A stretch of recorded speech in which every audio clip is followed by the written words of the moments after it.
I'm Jane Trelevin from Essentially Being, and I've got a real treat for you today. My special guest today is Volker Krohn from the Hoffman Process, and as many of you know, I was privileged to experience the Hoffman Process 3 years ago, and it made an enormous change to my life, and that's why I've asked Volker to speak to us today. So Volker's an accomplished psychotherapist and is the director of the Hoffman Centre, Australia, Singapore, since 1991. He was lucky enough to be personally trained by Robert Hoffman himself in the late 1980s and is a senior supervising facilitator of the process. His extensive professional background includes family therapy, self-psychology and creative arts therapy, as well as organisational development. He speaks and writes widely on emotional healing, re-education, spiritual renewal, through the exploration of early childhood conditioning, and in particular, he spoke recently at Google. Volker's extremely passionate about helping people to improve their emotional and spiritual intelligence and has inspired thousands of Hoffman graduates in Australia and worldwide to live from a place of self-acceptance and gratitude, claiming compassionate leadership in their life. So welcome, Volker. Hi, Jane. Nice to be on this call with you. I'm feeling very lucky to have you here. Thank you for joining me. So, the Hoffman Process.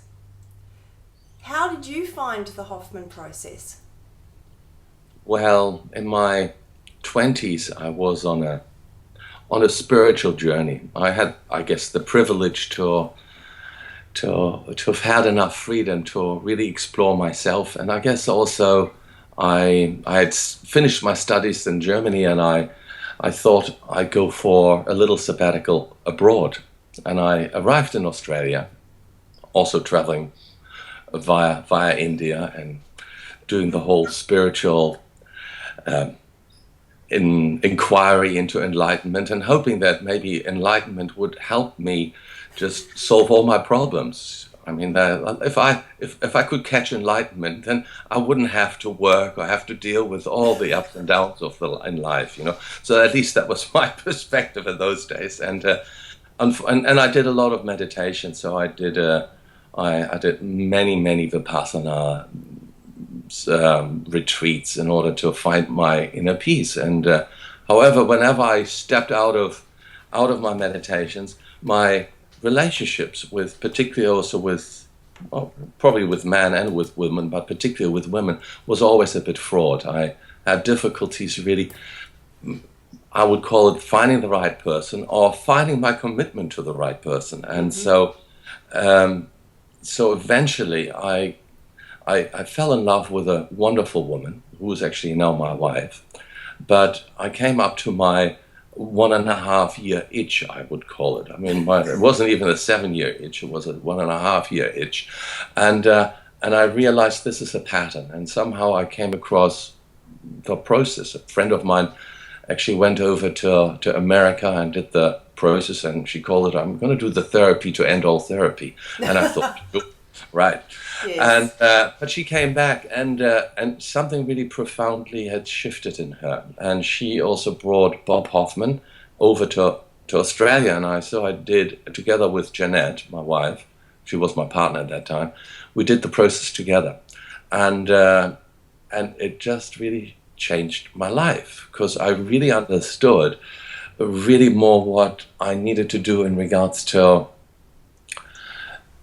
what my emotional issues were, which I always had neglected. So I thought I could think myself out of certain situations and make it better through more rational emotional thinking and meditation. But what I realized really, that there was within myself quite a profound abandonment wound at the same time that I had from my father and my mother, because they were really busy creating the economic miracle over in Germany back after the war. And at the same time also I had a mother that was quite depressed. And so I always felt a certain level of responsibility having to regulate her depressive mood. And so that actually also came into my own experience with women, where after a while I felt always responsible of having to make them happy and negating basically my own needs. And I think there's always a balance that we have in life of taking care of self and taking care of others. Yes.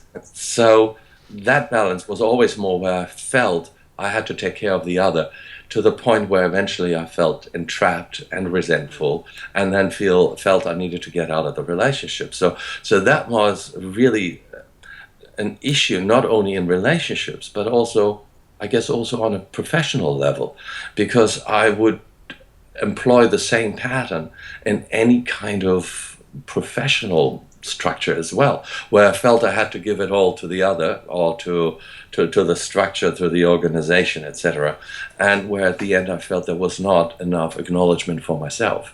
And I realized what the process does, it helps you to really take responsibility and to also heal it. And so it's not a quick fix, that I realized, but it actually put me onto a really good foundation to start to change those relational issues. And it must have been such a solid foundation for you that you decided that you wanted to become more involved in the process. Yeah, so that in itself is also quite a miracle. I mean, first of all, I'm still married to the same woman, and we're going on. We're now 29 years together, and congratulations. Thank you. And I've been running the institute now for 26 years, so I certainly have overcome my fear of commitment and entrapment. So where I realized taking responsibility is not an entrapment, but it's actually therein lies the freedom. And the freedom is about moment to moment to be able to sense what our emotional needs are, and to be able to hold it in consciousness and to find a language in order to communicate that also to others in a manner that's kind, empathic, and precise, and also empowering. And so that's really that's similar, but takes it a bit further to mindfulness. That idea of actually being able to keep our own feelings company, and then take appropriate action with them when we need to, and to actually be able to not take any action when that's the appropriate thing to do. Yeah, look, I think the first thing, and I think that's where I think on one level some people call the Hoffman Process as being the grandfather of inner child work, but I would also call it's really it really is a form of psychospiritual healing. So it has the mindfulness aspect in it. But what I also sometimes see in the discussions about mindfulness, where some people reckon we don't have to go into our own narrative, we don't have to go into our story and make sense of it, and we just have to be present. And I realized through my own inquiry that that's not really enough. So I think it's really important also to realize what sometimes what's the emotional wounding. See, in the process we have this concept which we call the quadrinity model, where we refer to 4 different aspects of the self. So there's the emotional self, the intellectual self, the spiritual self, and the body. So the spiritual self, we sometimes also might call it the aware self. If you use mindfulness language, you can call it essence. The emotional self is referred to at the beginning as the emotional child. And the reason for it is that we obviously, intellectually, as we get older, we make more distinctions. Physically, unfortunately, we do get older, get more wrinkled and so forth, get more seasoned. Somehow, however, on an emotional level, we sometimes act like a child. Maybe I can't relate to that at all. See, my experience was, I once had this girlfriend where she would bring me a cup of she asked me, do you want a hot drink in the morning? And I said, yeah, that'll be nice. She would bring me a coffee, which I liked coffee, but I really don't like drinking coffee first thing in the morning. So, however, I could not really say to her, oh look, if you want to make a coffee, a hot drink, please make tea, not coffee. That would have been a simple thing to request. But I felt on an emotional level, if I were to do that she would get upset and Yeah. she would reject me, because that would have been the reaction of my mother. So we bring in the past into the present moment all the time. And unless we really also understand it and then also find the emotional healing and that's where what we call it the emotional child. See, I went emotionally into a more, I felt in a more weakened position where I felt she held the power, and I was more like the child in this moment. Yeah. And so that's what we do a lot in relationships, where sometimes we feel less than the other person, disempowered, and then we do sometimes very unconscious things in order to change that power differential again. So, and that's when, particularly in relationship, people get into power struggles. And it's a lot of the time two emotional children basically screaming at each other, so, no, you're wrong, I'm right. Or you love me first, and then I will love you. And so there's this tat for tat. Another way of also referring to or demonstrating what I mean with the emotional immaturity is, for example, if we go into road rage, somebody takes our right of way, and we feel rageful to the point that we like to kill the other person. That is an emotional reaction that would be appropriate for a 2-year-old, but not for an adult man or adult woman. No. And so these emotional wounds that we take into our adulthood, how do they interact then with our intellect? There's this beautiful quote by you on the Hoffman website that says that the intellect functions as the strategist for our emotional wounding. So if we're to get the best out of our intellect, then does that means that we need to heal our wounds? Is that what the process is about? Yeah, that's very much what it does. So there's an interplay a lot of the time that goes on between emotional child and intellect, and maybe particularly the festive season is starting to start here in Australia, which always requires for a lot of people a lot of drinking. And so it's sometimes really good to use that maybe as an example where the intellect might say, let's not drink too much. You know, we have our limits. And the emotional child goes, oh, okay. And then somebody comes up and says, come on, have another drink. And the intellect says, but we weren't going to drink so much. But the emotional child says, but I feel really uncomfortable right now. And the intellect says, okay, it's okay. So maybe we'll just have one more than what we actually said our limit was. Yeah. So the intellect colludes with the emotional child. So you drink a little bit more. And then the intellect is completely anesthetized, and the child takes over and says, let's have a party. It doesn't really matter anymore. Only then for the intellect later on to turn around and says, look, you are a weak-minded fool. You can't keep any of your commitments. So it goes backwards and forwards. Yeah. And we call that's the clinical language for it, we call it the shitty committee. It's the inner chatter. Yes. And if we really analyze it, if our consciousness is identified on that level, we're either identified with aspects of the future, let's not drink at the party, or we identified or reflecting about aspects in the past. And so in that moment we're never fully present. And to just use mindfulness, or we call it sometimes even the spiritual bypass, it might be okay in the moment because you center, and there's obviously an enormous amount of benefits that people get from it. Yes. But in order to really truly integrate it, we also need to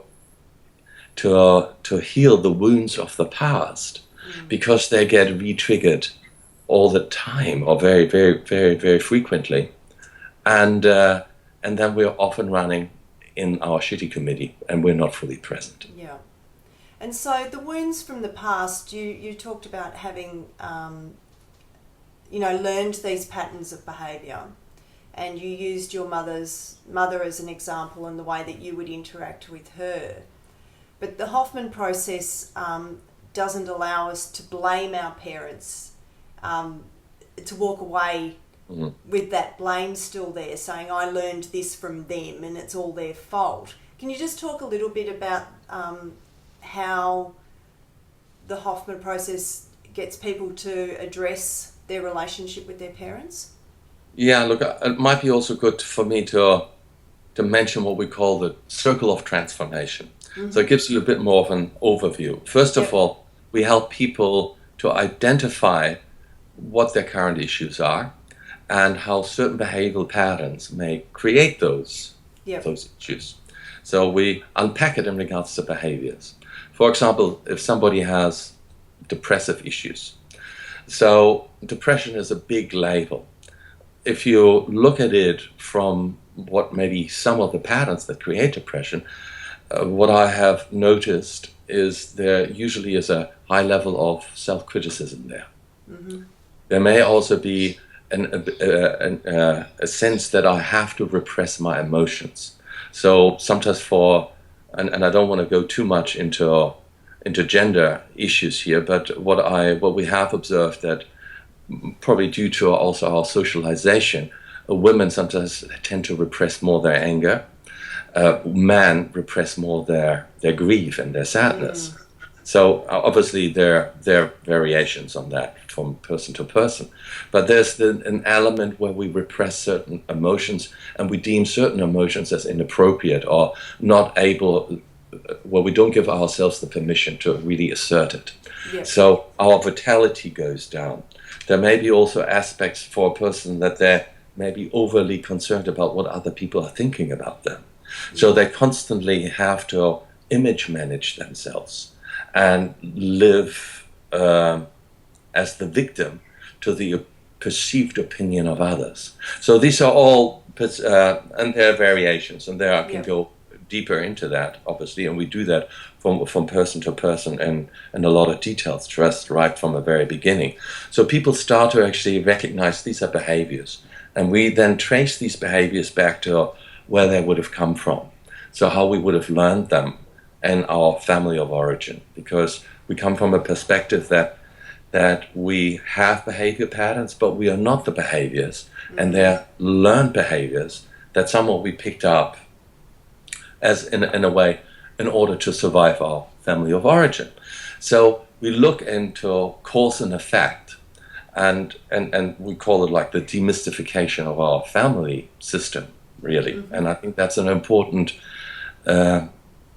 inquiry for many people to go into, to really understand where they were coming from. But you're right, it's not about just blaming the parents, but it's important to recognize that there are consequences. So if I had, for example, my mother was depressed, there was a consequence the way I tried to create connectedness with her. And the only way that I could do as a child was to have my attention out on her and feel responsible to regulate her moods, which then set me up in a particular pattern later on.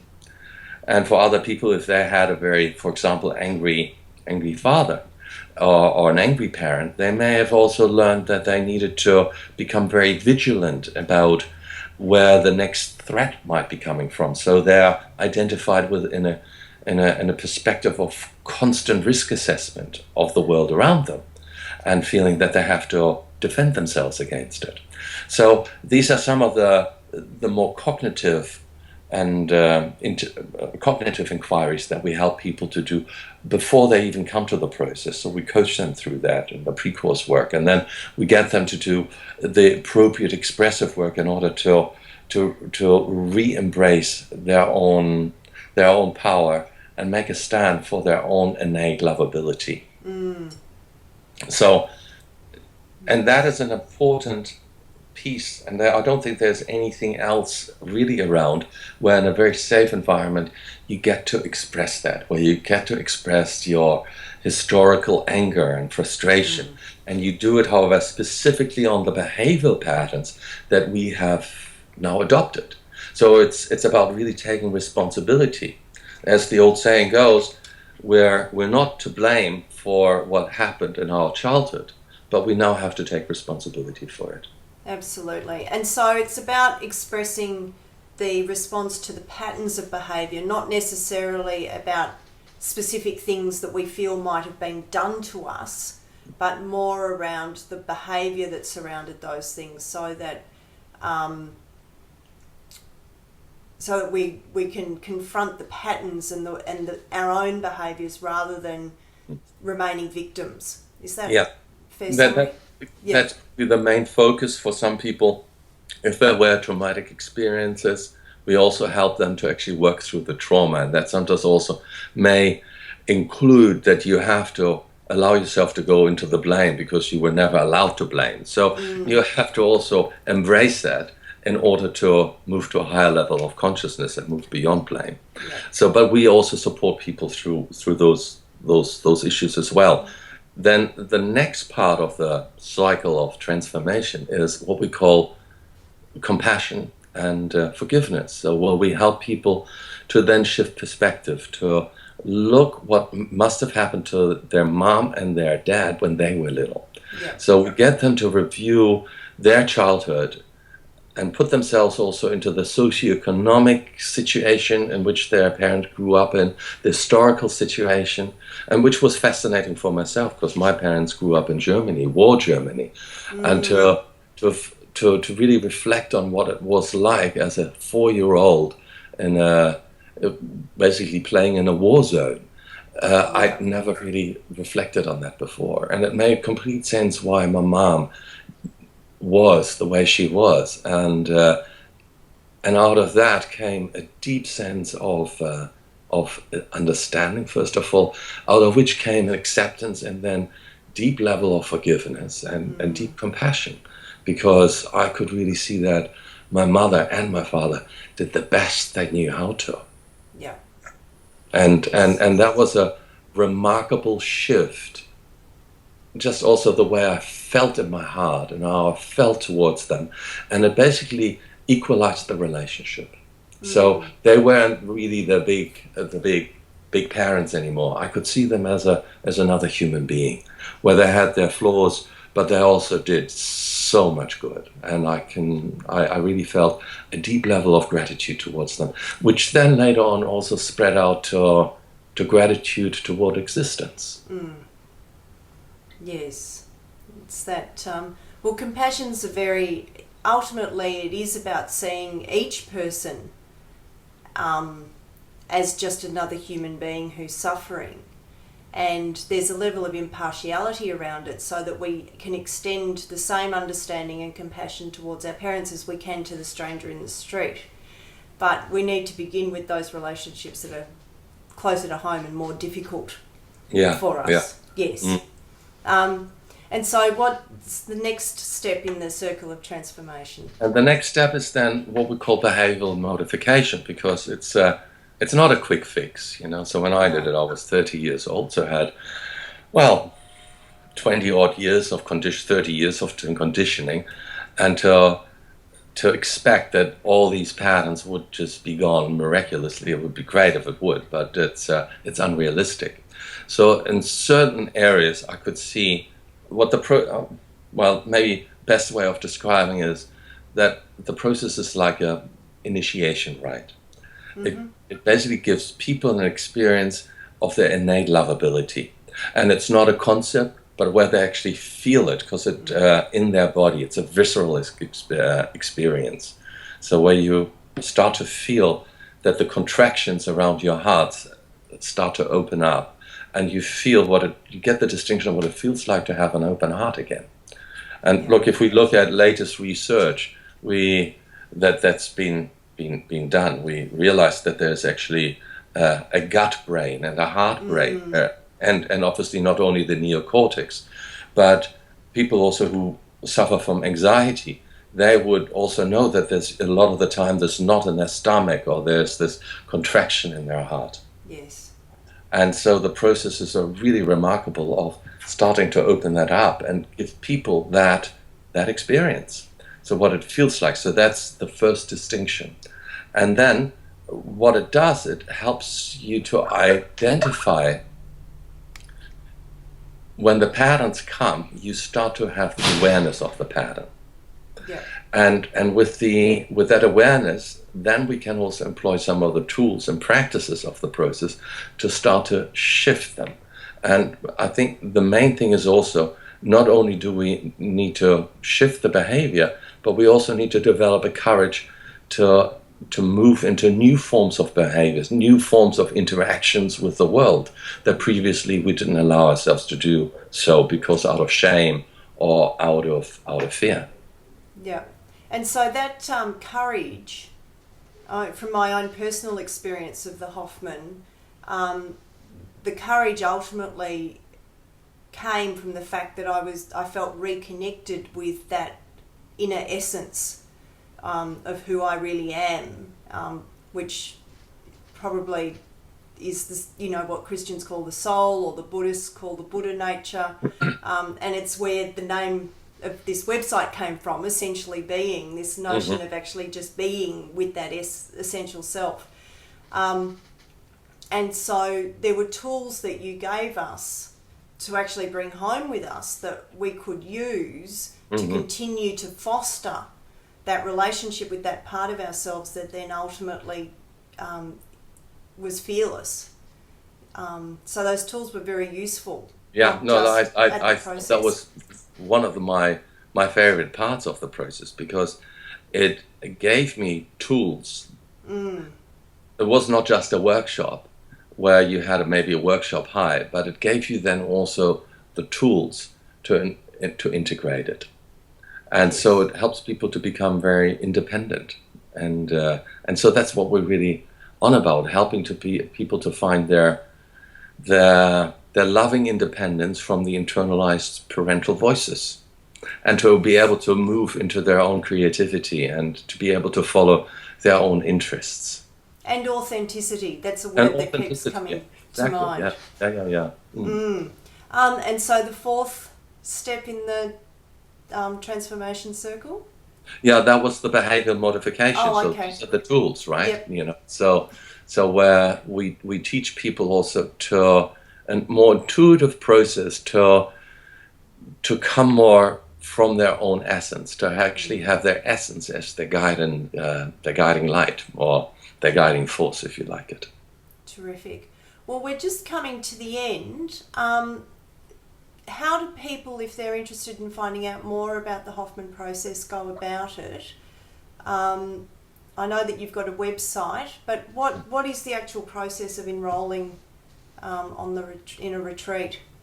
So, look, we have a website. It's got an enormous amount of information on it, and so how to enroll? Probably the best way is for people to book in for free consultation, so they can do that either with myself or with some of the other enrollment counselors that we have. So all our staff is psychotherapeutically trained, and sometimes that in itself can be very insightful for people. I've actually had reports where people, because what we do, we help them to unpack their issues from a perspective of behaviors, and then also go a little bit into their family of origin issues. So they start to see the link up of that.